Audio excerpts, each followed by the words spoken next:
अस्सलाम स्टूडेंट्स। हम बायोमॉलिक्यूल पढ़ रहे हैं, चैप्टर नंबर 6 9 क्लास बायोलॉजी का। तो आज हमने एक नया बायोमॉलिक्यूल पढ़ना है, न्यूक्लिक एसिड्स। ठीक है बच्चे। तो न्यूक्लिक एसिड हम बोलते हैं डीएनए और आरएनए को। और न्यूक्लिक एसिड बने होते हैं न्यूक्लियोटाइड के, यानी कि इनके जो बिल्डिंग ब्लॉक हैं वो क्या हैं? न्यूक्लियोटाइड्स हैं। जिस तरह बच्चे हमने कार्बोहाइड्रेट्स पढ़े, इसके बाद प्रोटीन पढ़ी। प्रोटीन का हमने बोला कि इसके न्यूक्लियोटाइड कौन है, इसके सॉरी बिल्डिंग ब्लॉक कौन है। तो प्रोटीन के अमीनो एसिड थे। इसके बाद हमने फैटी एसिड और जो ग्लाइसरॉल अल्कोहल थी उसको हमने कहा कि ये बिल्डिंग ब्लॉक किसके हैं? ये लिपिड्स के बिल्डिंग ब्लॉक हैं। इस तरह जो न्यूक्लिक एसिड हैं, डीएनए और आरएनए को हम न्यूक्लिक एसिड बोलते हैं। तो इनके जो बिल्डिंग ब्लॉक हैं वो न्यूक्लियोटाइड्स हैं। ठीक है। तो न्यूक्लियोटाइड्स मिलकर क्या बनाते हैं? डीएनए और आरएनए, जिन्हें हम न्यूक्लिक एसिड बोलते हैं। तो न्यूक्लिक एसिड का हम जो है वो जनरल स्ट्रक्चर पढ़ेंगे न्यूक्लियोटाइड का, जो कि न्यूक्लिक एसिड को बनाता है। तो इस लेक्चर में और हम कोशिश करेंगे कि जो डीएनए है वो वाला टॉपिक भी हम क्लियर करें। तो अगला जो लेक्चर होगा उसमें हम बच्चे जो है वो आरएनए के बारे में पढ़ लेंगे। अच्छा। न्यूक्लिक एसिड जो है वो न्यूक्लियोटाइड के हमने कहा मिलकर बने होते हैं। तो न्यूक्लियोटाइड का स्ट्रक्चर फिर हमने पढ़ना जरूरी है हमारे लिए। तो ये शॉर्ट क्वेश्चन में पूछ लिया जाता है कि न्यूक्लियोटाइड का जनरल स्ट्रक्चर बयान करें। ठीक है। तो ये आपने शॉर्ट क्वेश्चन के तौर पर करना है। अच्छा। तो इसकी जो पहली चीज है बच्चे, वो है एक पेंटोज शुगर होगी। इसमें क्या होगी? पेंटोज मतलब पेंटा मतलब पांच पांच कार्बन वाली शुगर होगी, चाहे वो राइबोज हो चाहे वो डीऑक्सी राइबोज हो। तो ये शुगर्स के बारे में हमने पढ़ा है बच्चे। ये देखें, ये दो शुगर्स थी यहाँ पे, मैंने आपको पढ़ाई थी कॉमन पेंटोजिस की मिसाल में, मोनोसेक्राइड्स में। ठीक है। मोनोसेक्राइड वाले टॉपिक में हमने पढ़ा था कि राइबोज थी और डीऑक्सी राइबोज थी, दोनों पांच कार्बन वाली थी। सिर्फ कार्बन नंबर 2 पे जो डीऑक्सी राइबोज थी उसमें एक ऑक्सीजन गायब था, इसलिए हमने उसको डीऑक्सी बोला, यानी कि विदाउट ऑक्सीजन। ठीक है। तो ये सिर्फ इसका फर्क है। इसलिए अगर ये शुगर जो है ये डीऑक्सीराइबोज है, ये डीएनए में मौजूद होती है, इसलिए हम उसको डीऑक्सीराइबो न्यूक्लिक एसिड बोलते हैं, यानी डीएनए। और राइबोज होती है, ये आरएनए में होती है, इसलिए हम उसको राइबो न्यूक्लिक एसिड बोलते हैं। इन शुगर की वजह से उनके पड़ गए, नाम पड़ गए। ठीक है। तो अब बच्चे क्या है, हम न्यूक्लियोटाइड का जो जनरल स्ट्रक्चर है वो पढ़ते हैं। तो सबसे पहले हमने कहा पेंटोज शुगर होगी, चाहे अगर वो आरएनए होगा तो राइबोज होगी, डीएनए होगा तो उसमें डीऑक्सीराइबोज होगी। हम जनरल स्ट्रक्चर पढ़ रहे हैं, ठीक है, न्यूक्लियोटाइड का, इसलिए हम यहाँ पे शुगर का नाम नहीं लिखेंगे, सिर्फ पेंटोज बोलेंगे उसको। जब हम डीएनए की बात करेंगे तो फिर हम कहेंगे कि ये डीऑक्सीराइबो राइबोज शुगर है, और ये अगर आरएनए करेंगे तो कहेंगे कि ये राइबोज शुगर है। तो पहली चीज पेंटोज शुगर है। दूसरी चीज बच्चे वो है नाइट्रोजिनस बेस। तो दूसरी चीज क्या होगी? Nitrogenous base. कार्बन नंबर 1 पे बेटा जी जुड़ी होगी नाइट्रोजिनस बेस, नाइट्रोजन वाली बेस। तो एक पेंटोज शुगर, एक नाइट्रोजिनस वाली बेस। अब ये बेसिस मुख्तलिफ इकसाम की हैं बच्चे। ये एडेनिन भी हो सकती है, ठीक है, ए से इसको शो करते हैं। ये थायमीन भी हो सकती है, ये गवानीन भी हो सकती है, ये साइटोसिन भी हो सकती है। ठीक है। तो ये क्या है? ये डीएनए की शुगर्स हैं। अगर आरएनए की शुगर की सॉरी डीएनए की नाइट्रोजिनस बेस हैं। अगर आरएनए की बात करेंगे तो उसमें सिर्फ ये थाइमिन है ना, इसकी जगह यूरासिल आ जाएगी। ठीक है ना। तो उसमें इतना फर्क आएगा बस। हम इसमें कोशिश करते हैं कि हम डीएनए तक इसको लेक्चर को लेकर जाते हैं। अच्छा, उसके बाद बच्चे 5 नंबर पे ना कार्बन नंबर 5 होगा जो इस बेस इस शुगर का नंबर, इसकी शुगर नंबर के कार्बन नंबर 1 पे तो लग गई नाइट्रोजनस बेस, कोई भी आकर लग गई। ठीक है। तो उसके बाद 5 नंबर पे लगना है फास्फेट ग्रुप। ठीक है। तो फास्फेट ग्रुप भी यहाँ पे ये पी से शो किया गया है, ये मौजूद है। तो ये था बच्चे एक न्यूक्लियोटाइड का जर्नल स्ट्रक्चर। तो ये न्यूक्लियोटाइड जब इस तरह के हजारों की तादाद में मिलते हैं तो क्या बनाते हैं? जीन बनाते हैं। इस तरह बहुत सारे जीन मिलते हैं तो क्या बनाते हैं? डीएनए बनाते हैं। ठीक है। तो अल्टीमेटली हमारा डीएनए वजूद में आता है। तो पेंटोज शुगर है, एक नाइट्रोजन वाली बेस है, एक फास्फेट ग्रुप है। तो ये वाली बच्चे तीन चीजें मिलकर पेंटोज शुगर, नाइट्रोजन बेस और फास्फेट ग्रुप। कार्बन नंबर 1 पे लग गई नाइट्रोजनस बेस, कार्बन नंबर 5 पे लग गया फास्फेट ग्रुप। तो ये बच्चे क्या हैं? ये बनाती हैं न्यूक्लियोटाइड। अब न्यूक्लियोटाइड हैं बच्चे जो ये बनाते हैं न्यूक्लिक एसिड। अच्छा, न्यूक्लिक एसिड की कितनी इकसाम है? न्यूक्लिक एसिड की दो इकसाम है, डीएनए एंड आरएनए। इस लेक्चर में हम डीएनए को पढ़ेंगे। There are two types of nucleic acids.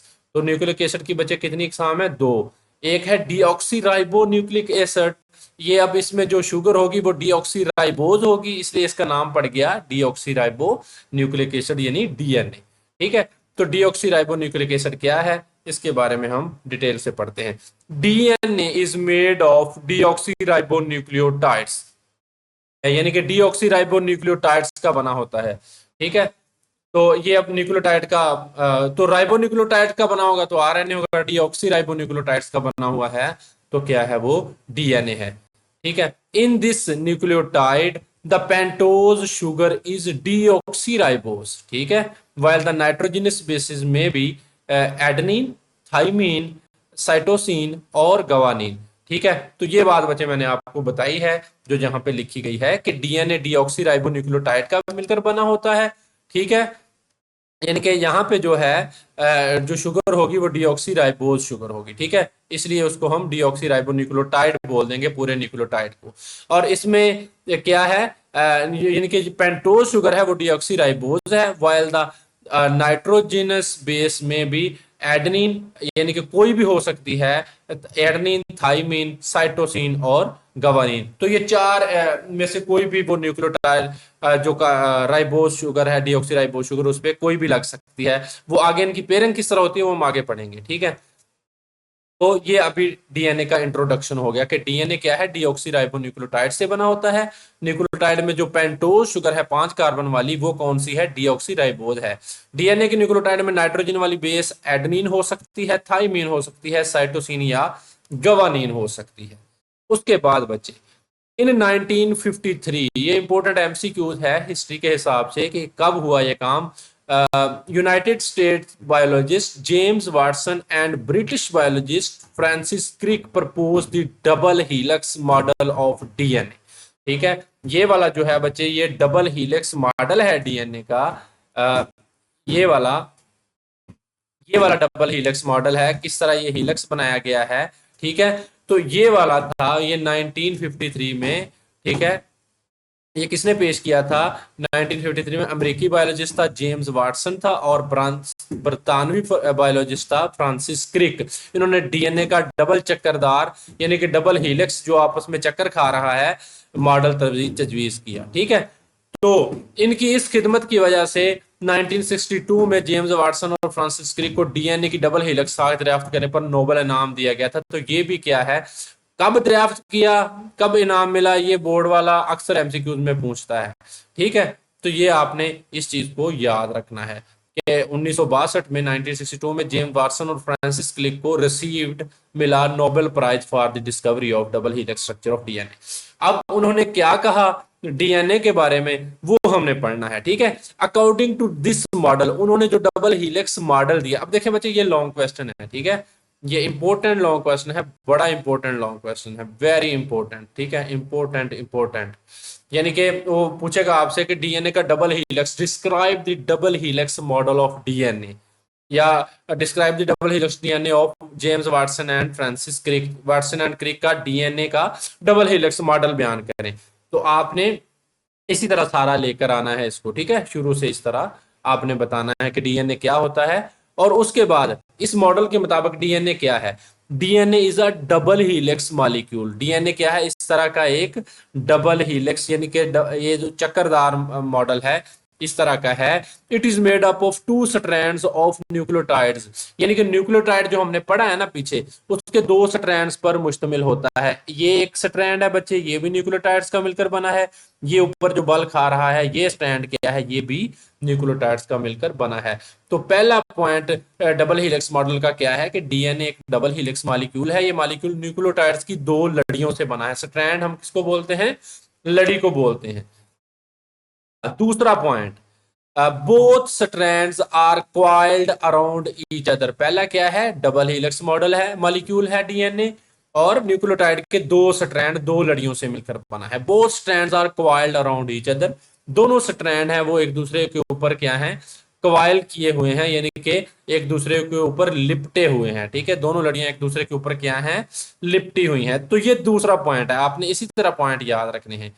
तीसरा पॉइंट बच्चे क्या है, the nitrogenous bases of one strand make hydrogen bond with the nitrogenous base of the opposite strand.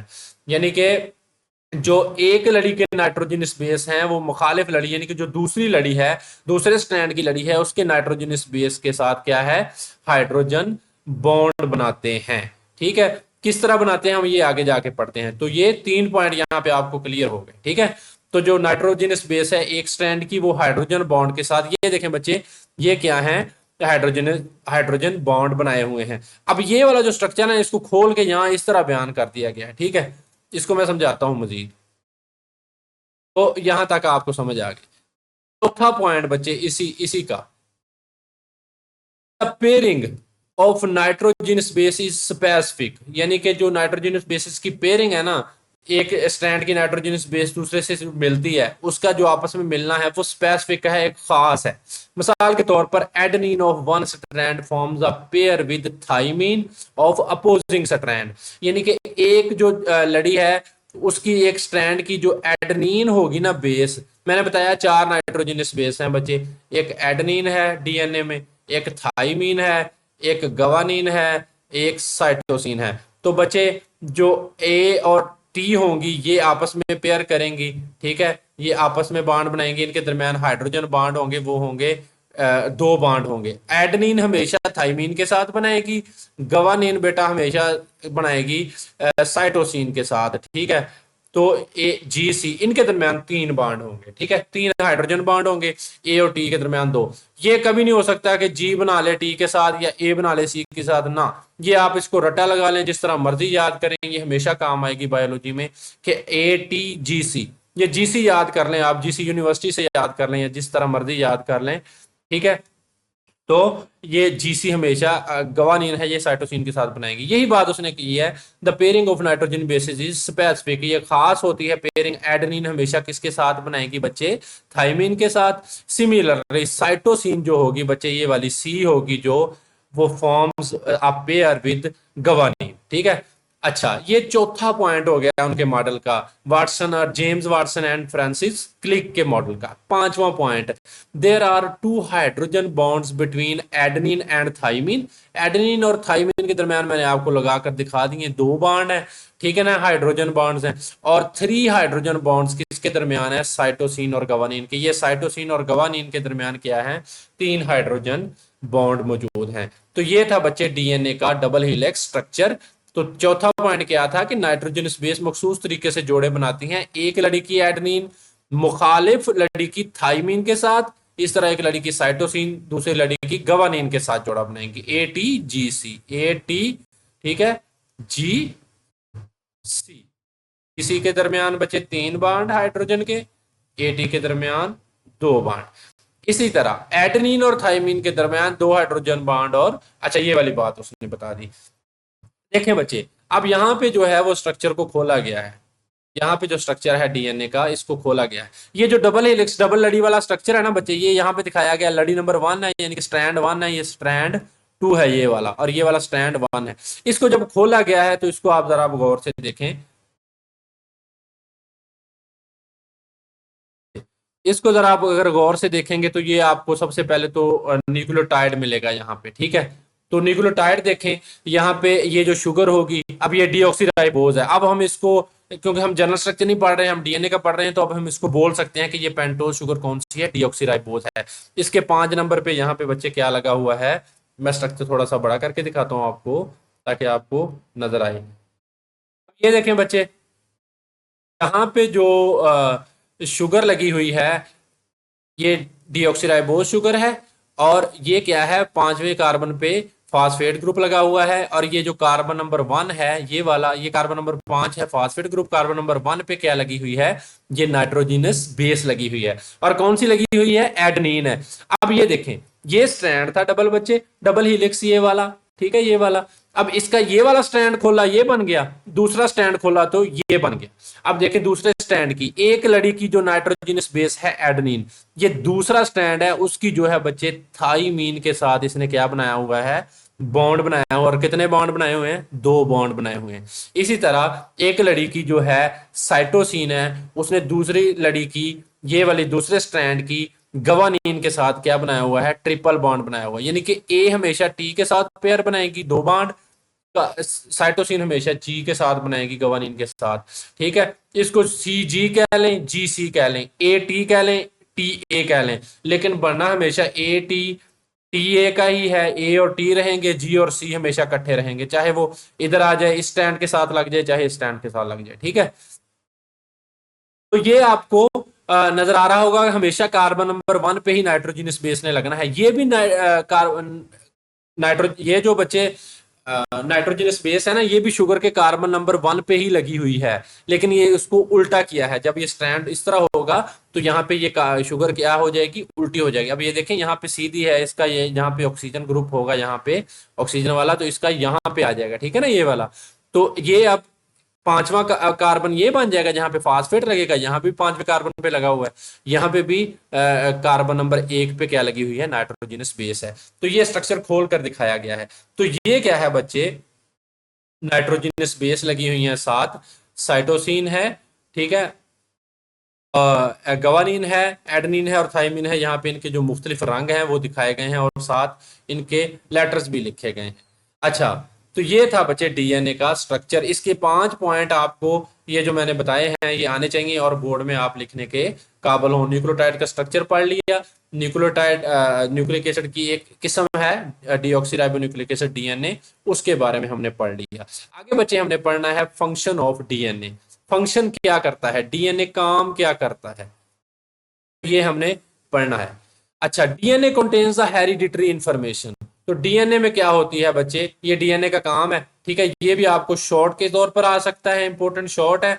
और अगर लॉन्ग में ही पूछ ले कि डीएनए हेलिक्स का डबल हेलिक्स मॉडल बयान करें फ्रांसिस क्रिक का, ठीक है, वाटसन और क्रिक का, और उसका डीएनए का काम बयान करें, तो उसमें भी आपने लिख देना है। तो डीएनए का काम क्या है, इसमें क्या होती हैं, वरासती मालूमात होती हैं, यानी कि नस्लों में जो जाती हैं मालूमात, ये लेकर जाता है। This information is in the form of sequence of nucleotides. तो ये जो इंफॉर्मेशन होती है, ये मालूमात न्यूक्लियोटाइड की तरतीब की शक्ल में होती है। ठीक है, और ये जो तरतीब है बच्चे, this sequence determines the order of amino acids during protein synthesis.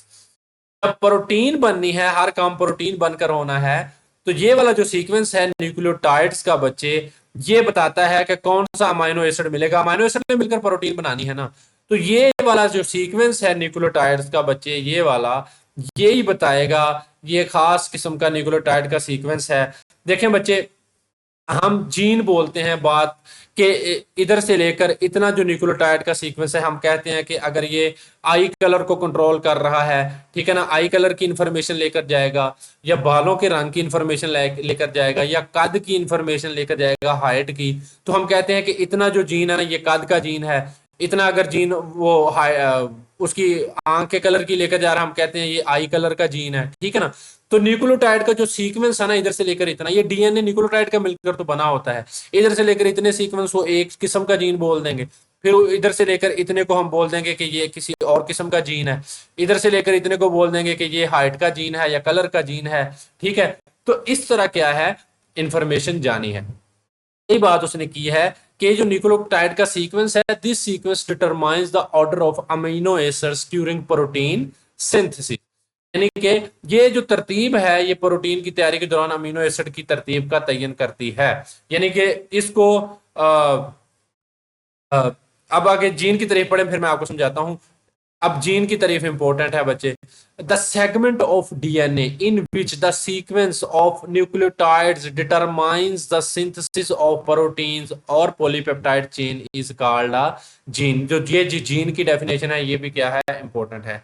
उसने बच्चे यही बात की है कि न्यूक्लियोटाइड का जो एक सीक्वेंस है, जो कि एक खास किस्म की प्रोटीन है, उसकी मालूमात रखता है, उसके लिए उसमें जो है न्यूक्लियोटाइड्स होते हैं, उनको हम क्या बोलते हैं, उसको जीन बोलते हैं। तो यही बात मैंने यहाँ पे आपको बताई है कि इधर से लेकर इधर तक न्यूक्लियोटाइड का, अगर ये एक खास प्रोटीन की तैयारी करेगा, हम कहेंगे कि ये मिसाल के तौर पर ये आई कलर का जीन है। इधर से लेकर इतना जो न्यूक्लियोटाइड का सीक्वेंस है, हम कहेंगे कि ये क्या है, ये हाइट का जीन है। तो जो प्रोटीन बनाने की इसमें मालूमात होंगी, उस लिहाज से हम कहेंगे कि ये क्या है, इस चीज का जीन है। तो जीन की तारीफ क्या है बच्चे, कि डीएनए का वो हिस्सा, यहां से डीएनए का वो हिस्सा जिसमें न्यूक्लियोटाइड्स की तरतीब प्रोटीन या पॉलीपेप्टाइड की तैयारी का तयन करती है, उसे हम जीन कहते हैं। पॉलीपेप्टाइड बचे, पेप्टाइड बॉन्ड बनता है ना दो अमाइनो एसिड के दरमियान, जो प्रोटीन बनाते हैं अमाइनो एसिड, उनके दरमियान पेप्टाइड बॉन्ड बनता है। जब बहुत सारे अमीनो एसिड मिलेंगे तो बहुत सारे पॉलीपेप्टाइड बनेंगे, एक लंबी चेन बनेगी, उसको हम बोलेंगे पॉलीपेप्टाइड चेन। ठीक है, तो ये जीन की डेफिनेशन होगी। अच्छा, उसके बाद उसने बच्चे बोला है कि DNA is pass from one generation to next. ठीक है, during reproduction DNA is passed from one generation to next. हमने मियोसिस में पढ़ा कि नंबर ऑफ क्रोमोसोम हाफ हो जाते हैं, ठीक है ना, जो एक्स सेल है स्पर्म सेल है दोनों में। तो अगर 46 क्रोमोसोम थे, 46 ह्यूमन बींग की बात करें तो 23 जो है वो मदर की तरफ से जाएंगे, 23 फादर की तरफ से जाएंगे, तो वो 46 दोबारा हो जाएंगे। उन क्रोमोसोम में बच्चे क्या होता है, डीएनए होता है, ठीक है ना। तो डीएनए में क्या होते हैं, न्यूक्लियोटाइड का सीक्वेंस होता है जिसे हम जीन बोलते हैं। तो ये रिप्रोडक्शन के जरिए क्या जाती है, डीएनए एक नस्ल से दूसरी नस्ल में जाता है। तो in this way DNA carries the hereditary information to the next generation. तो इस तरह क्या करता है डीएनए, एक नस्ल से दूसरी नस्ल में क्या है, मालूमात को अगली नस्ल तक पहुंचाता है। ये था बच्चे डीएनए का काम, कि डीएनए का एक खास हिस्सा होगा, यहाँ पे इसके इसके पास कोई खास प्रोटीन की जो है तैयारी के लिए मालूमात होंगी, इसको हम क्या बोल देंगे, इतने न्यूक्लियोटाइड के सीक्वेंस को हम बोल देंगे जीन है। ये आई कलर का जीन है मिसाल के तौर पर, इसके पास है वो प्रोटीन तैयार करनी है जिसने कद को बढ़ाना है, तो हम कहेंगे ये हाइट का जीन है, ठीक है ना। तो इस तरह क्या है, ये डीएनए अगली नस्लों में ट्रांसफर होता है रिप्रोडक्शन के दौरान। तो ये था डीएनए का बच्चे काम। अगले लेक्चर में बच्चे हम राइबो न्यूक्लिक एसिड यानी कि आरएनए को देखते हैं, जो कि दूसरा जो है वो न्यूक्लिक एसिड है। ठीक है, चलें बच्चे, बहुत शुक्रिया, अल्लाह हाफिज, अगले लेक्चर में मिलते हैं।